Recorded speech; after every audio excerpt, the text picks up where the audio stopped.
सारे बहन भाइयों ने प्रेम भरिया राधे राधे। आज 5 की अमावस्या है और कल 6 तारीख से गुप्त नवरात्रे शुरू हो जाएंगे। तो ये गुप्त नवरात्रे जो ये 4 नवरात्र हैं, चैत्र, आश्विन, आश्विज माह और आषाढ़ में शुक्ल पक्ष में व्रत किया जाए इनका। तो सुनो ये कैसे हुए थे शुरू, व्रत करने की विधि और कथा प्रारंभ ये कैसे शुरू हुए थे। इस व्रत में उपवास या फलाहार आदि का कोई विशेष नियम नहीं है। प्रातःकाल उठकर स्नान करके मंदिर में जाकर या घर पर ही नवदुर्गा के नवरात्रों में नव दुर्गा जी का ध्यान करके ये कथा पढ़नी चाहिए। कन्याओं के लिए विशेष उत्तम फलदायक है। ऐसा करने से श्री जगदम्बा जी की कृपा से सभी विघ्न दूर हो जाते हैं। कथा के अंत में बार बार जय दुर्गा माँ तेरी सदा ही जय हो, जय दुर्गा माँ तेरी सदा ही जय हो उच्चारण करना चाहिए। कथा शुरू। श्री बृहस्पति देव जी बोले, हे वर्मा जी, आप अत्यंत बुद्धिमान हो, सारे शास्त्रों और वेदों को जानने वाले हो। हे श्रेष्ठ, हे प्रभु, कृपा करके मेरा ये वचन सुनो। चैत्र, आश्विन माह और आषाढ़ मास के शुक्ल पक्ष में जो नवरात्र का व्रत और उत्सव मनाया जाता है, हे भगवान, इस व्रत का क्या फल है, इसे किस प्रकार करना उचित है, पहले ये व्रत किसने किया था, तो आप विस्तार पूर्वक बताएं। बृहस्पति देव जी का ऐसा प्रश्न सुनकर ब्रह्मा जी ने कहा, हे बृहस्पति, प्राणियों का हित करने की यह इच्छा तुमने बहुत ही अच्छा प्रश्न किया है। जो मनुष्य मनोरथ पूर्ण करने वाली दुर्गा, महादेवी, सूर्य और नारायण का ध्यान करते हैं वे मनुष्य धन्य हैं। यह नवरात्र व्रत संपूर्ण कामनाओं को पूर्ण करने वाला है। इसके करने से पुत्र चाहने वाले को पुत्र मिलता है, धन चाहने वाले को धन, विद्या चाहने वाले को विद्या और सुख चाहने वाले को सुख मिलता है। इस व्रत को करने से सब रोगों से मनुष्य दूर हो जाता है। उसके घर में संपूर्ण संपत्ति आकर उपस्थित हो जाती हैं। अगर कोई किसी का पुत्र नहीं है तो वह स्त्री पुत्र प्राप्त कर लेती है। समस्त पापों को दूर करने वाले इस व्रत को करने से सारे मनोरथ पूरे हो जाते हैं। जो सिद्ध नहीं हो सकता, जो मनुष्य आलस करके इस नवरात्र व्रत को नहीं करता, वह माता पिता की सेवा से विमुख होकर पाप का भागी बन जाता है और अनेक दुखों को भोगता हुआ अपने शरीर में अनेक रोग उत्पन्न कर लेता है। वह संतान का सुख भी नहीं पाता। इस प्रकार वह मूर्ख अनेक दुखों को भोगता हुआ इस व्रत को न करने वाला मनुष्य धन और धन्य भी नहीं प्राप्त कर सकता। इस व्रत को करने से भूख और प्यास के मारे पृथ्वी पर वह मारा फिरता है, गूंगा हो जाता है। जो सुहागन स्त्री भूल से इस व्रत को नहीं करती, वह पति से विहीन होकर नाना प्रकार के दुखों को भोगती है। इस व्रत को करने वाला मनुष्य सारे दिन उपवास न कर सके तो एक समय भोजन करे। उस दिन बंधुओं सहित नवरात्र की कथा श्रवण करे। हे बृहस्पति, जिसने पहले इस व्रत को किया है उसका पवित्र इतिहास मैं तुम्हें सुनाता हूँ। बृहस्पति बोले, सुनाओ, मैं ध्यान से सुन रहा हूँ। आपकी शरण में आया हुआ हूँ मैं, मुझ पर कृपा करो। श्री ब्रह्मा जी बोले, पीठत नाम के मनोहर नगर में एक अनाथ नाम का ब्राह्मण रहता था। वह भगवती दुर्गा का भगत था। उसके संपूर्ण सद्गुणों से युक्त मानव ब्रह्मा की सबसे पहली रचना हो ऐसी यथार्थ नाम वाली सुमति नाम की उसकी एक अत्यंत सुंदर कन्या पैदा हुई। वह कन्या सुमति अपने घर के बालकपन से अपनी सहेलियों के साथ खेल करती हुई इस प्रकार बढ़ने लगी जैसे शुक्ल पक्ष के चंद्रमा की कला बढ़ती है। उसका पिता प्रतिदिन दुर्गा जी की पूजा और होम किया करता था, हवन करता था। उस समय वह भी उस नियम में वहां उपस्थित होती थी। एक दिन वह सुमति अपनी सखियों के साथ खेलने लग गई और भगवती के पूजन में उपस्थित नहीं हुई। उसके पिता को पुत्री की ऐसी असावधानी देखकर क्रोध आया और पुत्री से कहने लगा कि हे पुत्री, आज सुबह प्रभात में तुमने भगवती का पूजन नहीं किया। इस प्रकार मैं किसी कुष्ठी और दरिद्र मनुष्य के साथ तेरा विवाह करूंगा। इस प्रकार कुपित पिता के वचन सुनकर सुमति को बड़ा दुख हुआ। अपने पिता को कहने लगी, हे पिताश्री, मैं आपकी कन्या हूँ, मैं सब तरह से आपके अधीन हूँ। पिताश्री, मैं जैसी आपकी इच्छा हो वैसा ही करो। रोगी, कुष्ठी अथवा किसी के साथ जैसी तुम्हारी इच्छा हो मेरा विवाह कर सकते हो। होगा वही जो मेरे भाग्य में लिखा है। मेरा तो इस पर पूर्ण विश्वास है। मनुष्य न जाने कितने मनोरथ का चिंतन करता है, पर होता वही है जो भाग्य में विधाता ने लिखा है। जो जैसा करता है उसको वैसा फल भी उस कर्म के अनुसार मिलता है, क्योंकि कर्म करना मनुष्य के वश में है और फल देव के अधीन है। जैसे अग्नि में पड़ी हुए तृण आदि उसको अधिक वर्धित कर देते हैं, उसी तरह अपनी कन्या के ऐसे निर्भय से कहे हुए वचन सुनकर उस ब्राह्मण को और अधिक क्रोध आया। तब उसने अपनी कन्या का विवाह एक पुष्टि के साथ कर दिया। अत्यंत क्रुद्ध होकर पुत्री कहने लगी कि जाओ जाओ जल्दी जाओ, अपने कर्म का फल भोगो, देखें तू केवल भाग्य भरोसे रहकर क्या करती है। इस प्रकार से कहे हुए पिता के कटु वचनों को सुनकर सुमति अपने मन में विचार करने लगी, ओहो, मेरा बड़ा दुर्भाग्य है जिससे मुझे ऐसा पति मिला। इस तरह अपने दुख का विचार करती हुई वह सुमति अपने पति के साथ वन की ओर चली गई और कुशायुक्त उस स्थान पर उन्हें रात बड़े कष्ट से व्यतीत की। उस गरीब बालिका की ऐसी दशा देखकर भगवती पूर्व पुण्य के प्रभाव से प्रकट होकर सुमति को कहने लगी, हे दीन ब्राह्मणी, मैं तुम पर प्रसन्न हूँ, जो तुम चाहो वरदान मांगो। मैं प्रसन्न होने पर मनवांछित फल देने वाली हूँ।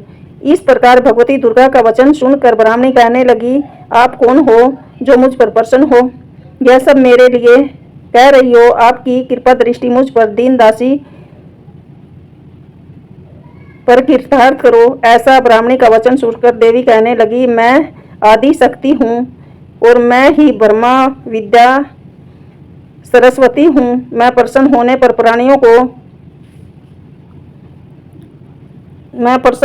प्राणियों का दुख दूर कर उनको सुख प्रदान करती हूँ। हे ब्राह्मणी, मैं तुझ पर भी पूर्व जन्म के पुण्य के प्रभाव से प्रसन्न हूँ। मैं तेरे पूर्व जन्म का वृत्तांत सुनाती हूँ, सुनो। तू पूर्व जन्म में निषाद भील की स्त्री थी, अति पतिव्रता थी। एक दिन तेरे पति निषाद ने चोरी के कारण तुम दोनों के सिपाहियों ने पकड़ लिया, ले जाकर जेल खाने में कैद कर दिया। लोगों ने तुझे और तेरे पति को भोजन नहीं दिया। इस प्रकार नवरात्र के दिनों में तुमने 9 दिन कुछ नहीं खाया, न जल पिया। इस प्रकार 9 दिन तक नवरात्र का व्रत हो गया। हे ब्राह्मणी, उन दिनों में जो व्रत हुआ उस व्रत के प्रभाव से प्रसन्न होकर मैं तुम्हें मनवांछित फल दे रही हूँ।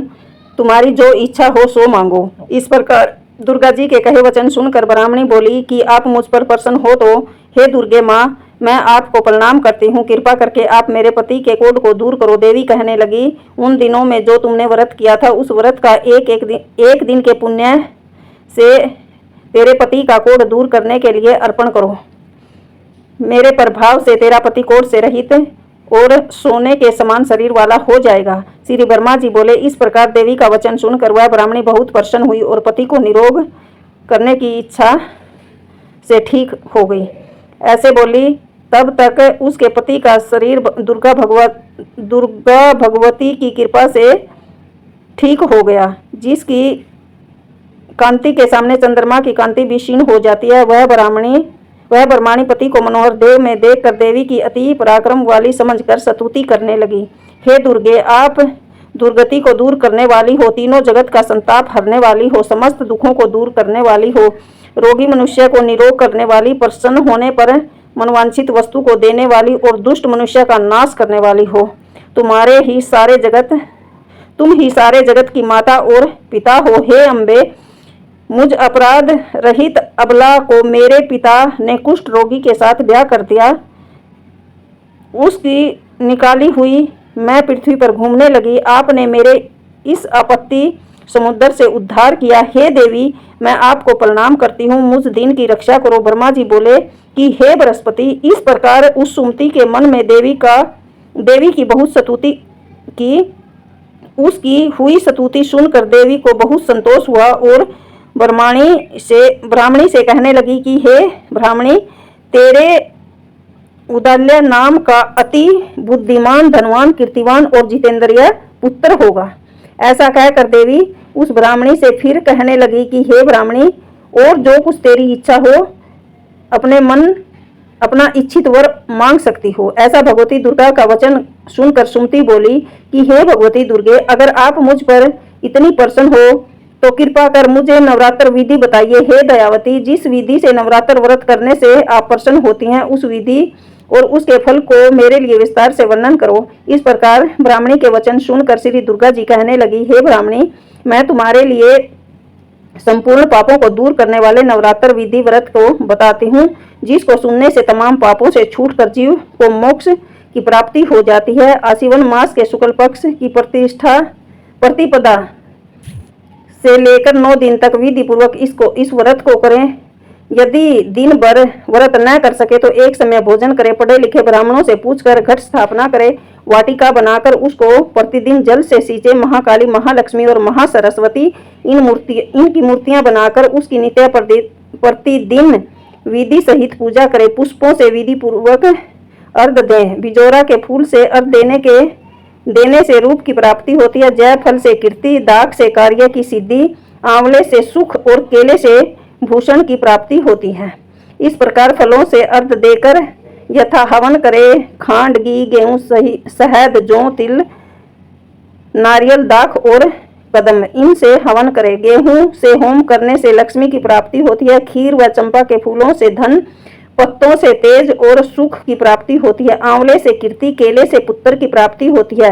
कमल से राज सम्मान और दाखों से सुख संपत्ति की प्राप्ति होती है। खांड, घी, नारियल, शहद, जौ और तिल, इन से तथा फलों से होम करने से मनोवांछित वस्तु की प्राप्ति होती है। व्रत करने वाला मनुष्य इस विधान से होम करके आचार्य को नम्रता के साथ प्रणाम करे और यज्ञ की सिद्धि के लिए उसे दक्षिणा दे। इस महाव्रत से पहले बताई हुई विधि के अनुसार जो कोई करता है उसके सब मनोरथ सिद्ध हो जाते हैं। इसमें तनिक भी संशय नहीं है।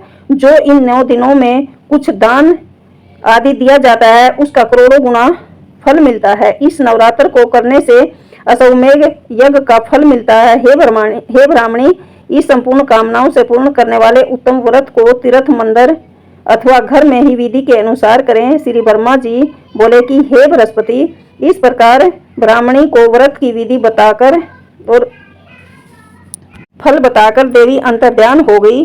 जो मनुष्य या स्त्री इस व्रत को भक्ति पूर्वक करता है वह इस लोक में सुख भोगकर अंत में दुर्लभ मोक्ष को प्राप्त कर लेता है। हे बृहस्पति, इस दुर्लभ व्रत का महत्व मैंने तुम्हारे लिए बताया।